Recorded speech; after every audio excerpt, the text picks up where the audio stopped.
दोस्तों, नेपाल के प्रधानमंत्री बालेन शाह ने हाल ही में एक ऐसा कदम उठाया जिसने भारत और नेपाल के रिश्तों में अचानक तनाव पैदा कर दिया है।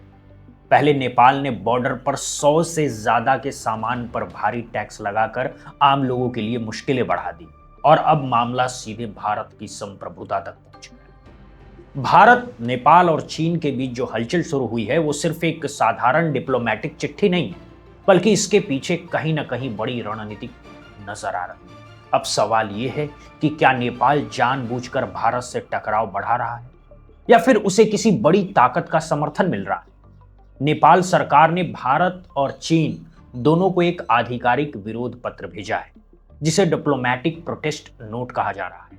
इस पूरे विवाद का केंद्र है लीपू लेख पास और वहां से शुरू होने वाली कैलाश मानसरोवर यात्रा। अगर आपको हमारी जानकारी और विश्लेषण भरोसेमंद लगता है तो चैनल को सब्सक्राइब करके हमारे साथ जुड़े रहें। दोस्तों, नेपाल का दावा है कि ये इलाका उसका है और यहाँ भारत बिना उसकी अनुमति के कोई काम नहीं कर सकता। वहीं भारत ने साफ शब्दों में कहा है कि लीपू लेक पहले भी भारत का था, आज भी है और आगे भी रहेगा। अब सबसे बड़ा सवाल यही उठता है कि नेपाल इतनी सख्त भाषा में बात कैसे कर रहा है। क्या इसके पीछे चाइना का कोई दबाव है या फिर यूनाइटेड स्टेट्स जैसी बड़ी ताकतों की कोई रणनीति काम कर रही है। इस पूरी स्थिति को समझने के लिए थोड़ा पीछे जाना होगा। दोस्तों, बालेंद्र शाह की सरकार बनने के बाद से कुछ ऐसे फैसले लिए गए हैं जिन्होंने भारत और नेपाल के पुराने रिश्तों में दूरी बढ़ा दी है। बॉर्डर पर 100 की खरीदारी पर भारी टैक्स लगाना सिर्फ एक आर्थिक फैसला नहीं था, बल्कि इसे भारत के खिलाफ एक कड़ा संकेत भी माना जाता है।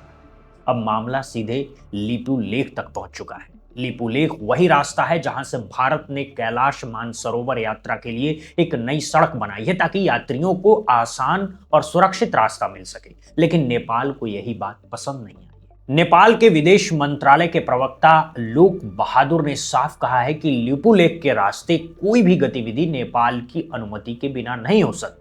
वहीं नेपाल के विदेश मंत्री ने कहा है कि यह फैसला पूरे देश की सहमति से लिया गया है। इसका मतलब साफ है कि नेपाल की राजनीति अब इस मुद्दे पर एकजुट हो गई है। जो नेपाल हर छोटी बड़ी जरूरत के लिए भारत पर निर्भर रहा है, आज वही देश अलग अंदाज में बात कर रहा है। ये बदलाव कई लोगों को चौंकाने वाला लग रहा है। अब बात आती है ट्रीटी ऑफ सुगौली की, जिसका जिक्र नेपाल बार बार करता है। 1816 में ईस्ट इंडिया कंपनी और नेपाल के बीच हुई संधि के आधार पर नेपाल का कहना है कि महाकाली नदी के पूरब का पूरा इलाका, जिसमें लिम्पियाधुरा, काला पानी और लीपू लेक शामिल है, उसका हिस्सा है। लेकिन सच्चाई कुछ और ही कहानी बताती है। भारत के पास ऐसे कई ऐतिहासिक दस्तावेज और नक्शे मौजूद हैं जो साफ साबित करते हैं कि काला पानी और लीपू लेक पास का इलाका हमेशा से भारत की सीमा में रहा है।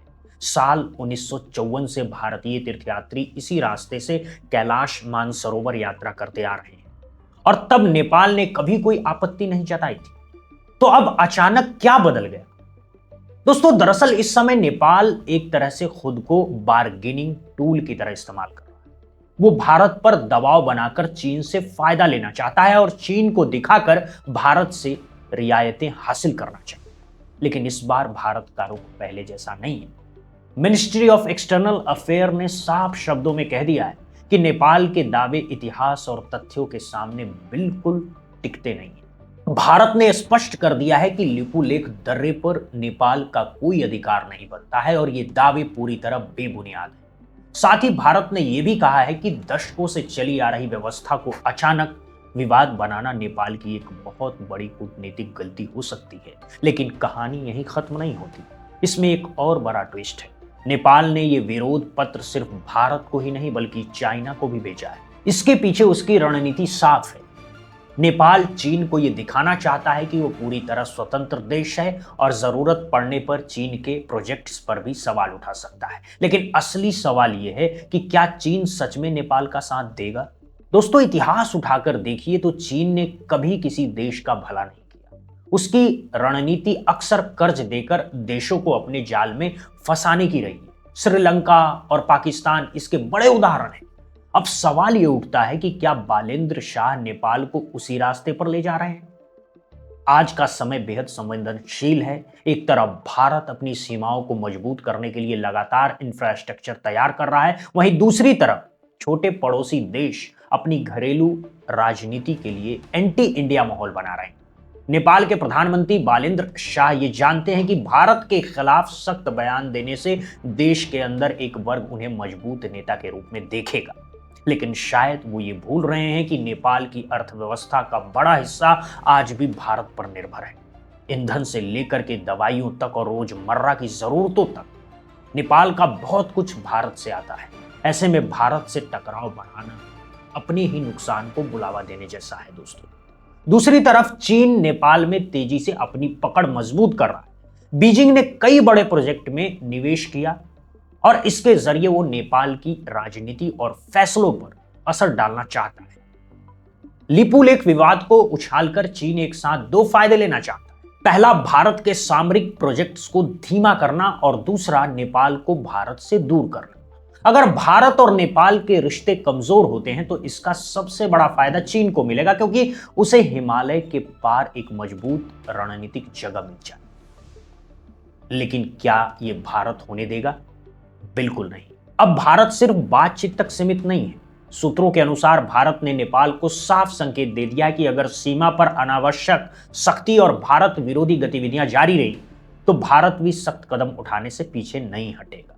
लिपुलेख दर्रा भारत के लिए राजनीतिक रूप से बेहद महत्वपूर्ण है, क्योंकि ये चीन से लगती सीमा पर निगरानी बनाए रखने में अहम भूमिका निभाता है। ऐसे में भारत अपनी 1 इंच जमीन भी छोड़ने के मूड में नहीं।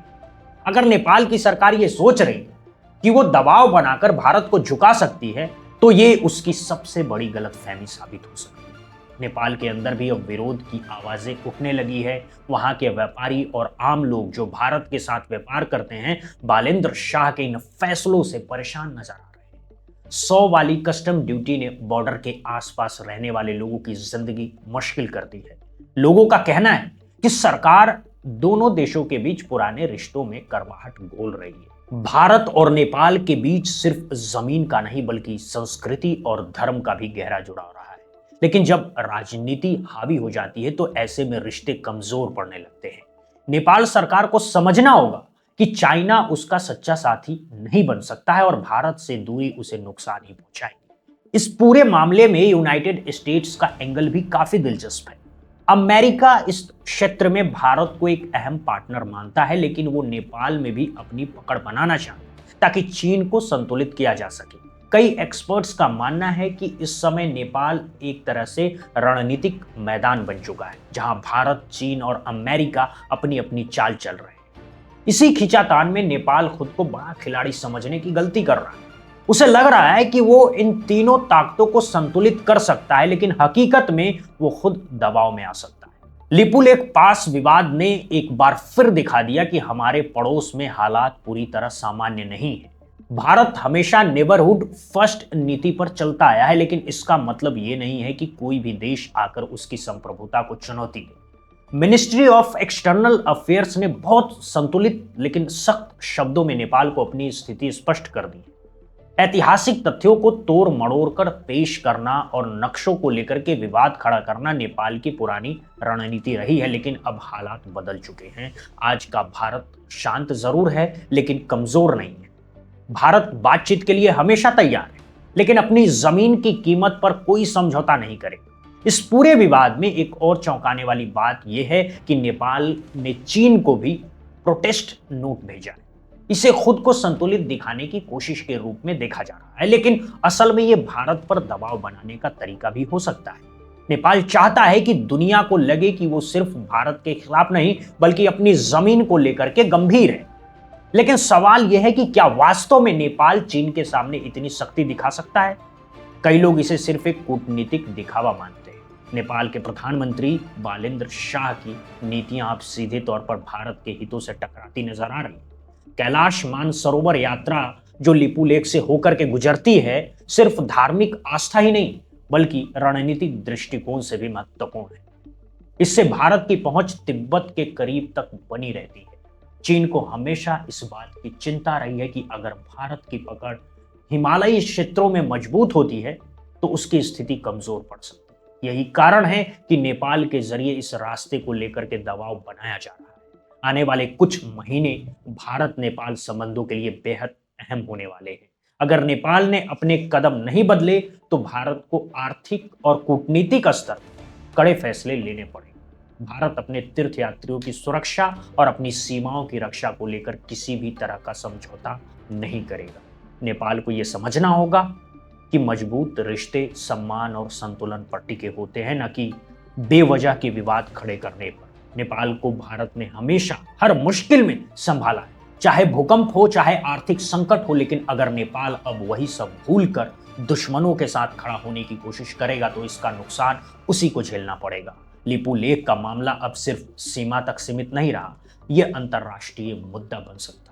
भारत अपनी स्थिति साफ कर चुका है और अब फैसला नेपाल को लेना है कि वो सुगौली संधि की गलत व्याख्या पर अड़ा रहेगा या सच्चाई स्वीकार कर आगे बढ़ेगा। बालेंद्र सरकार के इस कदम से दिल्ली में हलचल तेज हो गई है, क्योंकि ये सिर्फ जमीन का नहीं बल्कि देश के सम्मान का सवाल है। और जब बात सम्मान की आती है तो भारत पीछे नहीं हटता। अब बड़ा सवाल यह है कि क्या नेपाल आगे और आक्रामक रूप अपनाएगा या सिर्फ एक राजनीतिक चाल है। जो भी हो, भारत हर स्थिति के लिए तैयार है और हमारी सेना और कूटनीति दोनों मजबूत है।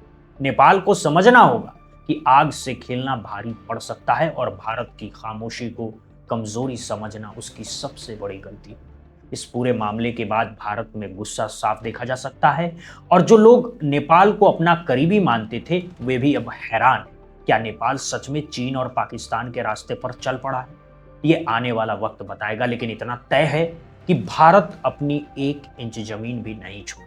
इस वीडियो का मकसद आपको वो सच्चाई दिखाना है जो अक्सर सामने नहीं आती, क्योंकि लिपू लेक का विवाद सिर्फ एक जगह का नहीं है बल्कि देश की सुरक्षा से जुड़ा बहुत बड़ा मुद्दा है। हमें अपनी सेना और सरकार पर भरोसा है, लेकिन एक नागरिक के तौर पर हमें भी जागरूक रहना बहुत जरूरी है। नेपाल की मौजूदा नीति समझदारी नहीं बल्कि खुद के लिए खतरा बन सकती है, क्योंकि एक साथ 2 बड़े पड़ोसियों को नाराज करना कभी भी सही रणनीति नहीं होती। आज भारत की ताकत दुनिया देख रही है। हम किसी पर दबाव नहीं बनाते, लेकिन अगर कोई हमें चुनौती देगा तो जवाब भी उसी भाषा में मिलेगा। भारत और नेपाल के रिश्ते पुराने हैं, लेकिन रिश्ते तभी चलते हैं जब दोनों तरफ से सम्मान हो। अगर नेपाल ने अपनी नीति नहीं बदली तो इतिहास उसे गलत फैसले लेने वाली सरकार के रूप में याद करेगा। फिलहाल भारत बातचीत के लिए तैयार है, लेकिन शर्त साफ है कि ऐतिहासिक तथ्यों का सम्मान और हमारी सीमाओं की इज्जत होनी चाहिए। अब फैसला नेपाल के हाथ में है कि उसे शांति चाहिए या टकराव। आप क्या सोचते हैं? अपनी राय हमें कमेंट बॉक्स में जरूर बताइएगा, क्योंकि आपकी सोच ही इस मुद्दे की असली तस्वीर दिखाती है। अगर आपको हमारी जानकारी और विश्लेषण भरोसेमंद लगता है तो चैनल को सब्सक्राइब करके हमारे साथ जुड़े रहें। जय हिंद, जय भारत।